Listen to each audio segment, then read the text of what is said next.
Podcast 42 sur 365, la grégarité, comment je fais pour créer un lien et sortir seul avec un cheval très grégaire. Donc bonjour à tous et à toutes, le sujet que vous m'avez beaucoup demandé en ce moment, c'est d'aborder la grégarité.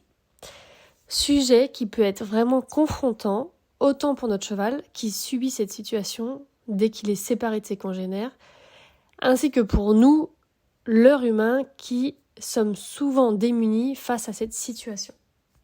Le problème, c'est que donc on se sent démunis, mais on commence aussi à se raconter des choses du type « mon cheval n'aime pas être avec moi, il n'a aucun intérêt pour ce que je propose, etc. »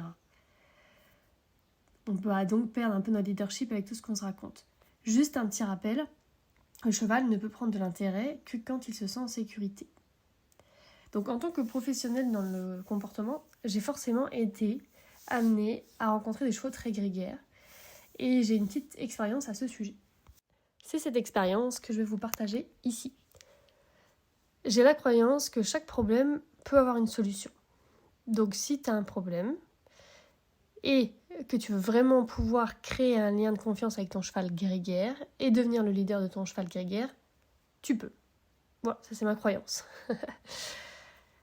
Donc il restera très certainement grégaire, mais son apaisement et ta présence fera qu'il sera agréable d'être ensemble, vous deux ensemble. Et donc en étant juste que vous deux, sans aucun autre cheval à côté, le cheval sera bien. Donc tout ce que je partage dans ce podcast, c'est sur la relation. Et donc sur le fait d'être leader de ton cheval. Donc ça veut dire que si là, quand je parle de grégarité, donc extrême grégarité, tu veux que ton cheval puisse rester tout seul au pré quand tout le monde est parti, ou seul au box quand tout le monde est parti, c'est pas le sujet. Voilà. Mon partage, c'est vraiment comment faire pour que tu sois le leader de ton cheval et que quand tu es là, il se réfère à toi. Tous les chevaux sont grégaires, c'est leur mode de vie, ils vivent en troupeau, ils sont ensemble. Mais comment ça se fait, comment faire avec ceux qui paraissent si mal quand on les sépare de leurs congénères, alors que d'autres, ça va.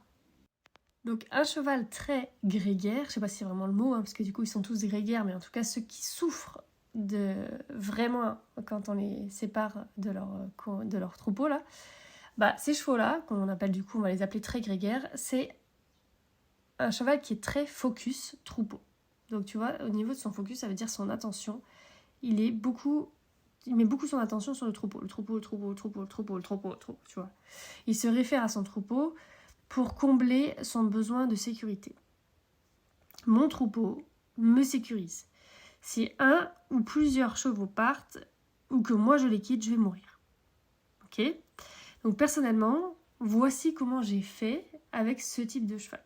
Donc évidemment, chaque cheval a sa propre stratégie. Je vais te donner un peu un résumé de ce que j'ai pu faire pour chacun, entre guillemets, même si c'était un peu différent à chaque fois. Mais je vais essayer de te faire un résumé qui peut être adapté en fait aux chevaux. Donc déjà, je travaille le cheval quand tout le monde est là. Tout son troupeau est là, tout va bien. Et je lui montre que moi, l'humain, donc en plus en général, ils me connaissent pas, donc c'est pas mon cheval, donc ils me connaissent pas. L'humain, je suis le focus leader. Et que je peux aussi combler le besoin de sécurité. Donc comment je fais ça ? Déjà je suis leader. Donc dans l'instant présent, je sais ce que je fais, je prends des décisions, j'obtiens des mini-oui sur des choses très simples. Mais là on va pas développer ce que c'est d'être un leader, mais voilà, je te donne un peu l'idée quoi. Tu peux écouter les autres podcasts et puis on abordera ce sujet, bien sûr, en long, en large, en travers dans le podcast. Grâce à mon attitude et les exercices, j'arrive à développer le focus leader. Wow, il passe vraiment du focus troupeau à focus leader sur commande. Donc quand il est focus leader, je l'apaise avec des exercices aussi de SE, donc savoir-être, ou SF, savoir-faire, selon le besoin en fait. Il y a ça varie. Des fois c'est l'un, des fois c'est l'autre. Enfin, un type ou un autre type. Et quand c'est fluide, je vais faire des approches retrait de son troupeau. Donc ça, tu vas connaître, l'approche retrait, tu sais, tu te rapproches, tu te retires, tu te rapproches, etc. Et si tu connais pas, on en parlera dans un autre aussi. Et donc on se rapproche et on se retire, on se rapproche, on se retire. Mais comment je vais mesurer où me stopper et quand revenir, etc. Tout simplement en testant tous les mètres au départ. Donc par exemple, je suis à un endroit, je vais marcher 1 mètre et je vais lui demander est-ce que tu peux faire focus leader. Et s'il dit oui, voilà, il est vert, donc il est détendu, il s'apaise, c'est ok.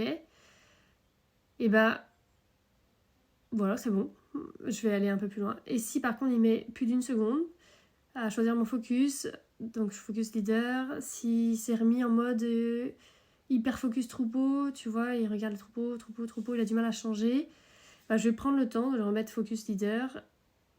Je vais aller au bout quand même, parce que ça fait qu'1 mètre. Et je vais revenir après vers le troupeau, là où on était au début en fait. Là où j'arrivais à l'avoir parfaitement. Donc voilà, et puis j'avance comme ça en fait. Dès que j'ai un oui en 1 seconde, je fais 1 mètre plus loin, et puis après, tu vois, là, tu peux faire 2 mètres, plus 2 mètres, enfin, à sentir quoi.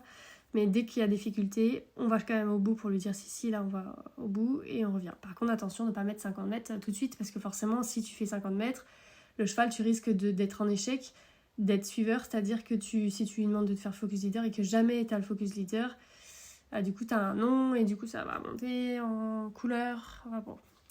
Donc, je vais aussi faire varier mes exercices de focus leader, parce qu'il y en a plusieurs, pour ne pas avoir un cheval qui fait l'exercice un peu mécaniquement sans changer de focus. Donc c'est pour ça que c'est important d'avoir plusieurs outils de changement de focus en leader. Et donc, avant de terminer ce podcast, je voulais te dire que pendant quelques jours, je te propose une formation sur la bulle qui, justement, c'est l'un des outils qu'on peut utiliser pour capter le focus leader du cheval. C'est un outil qui n'est pas simple à manier.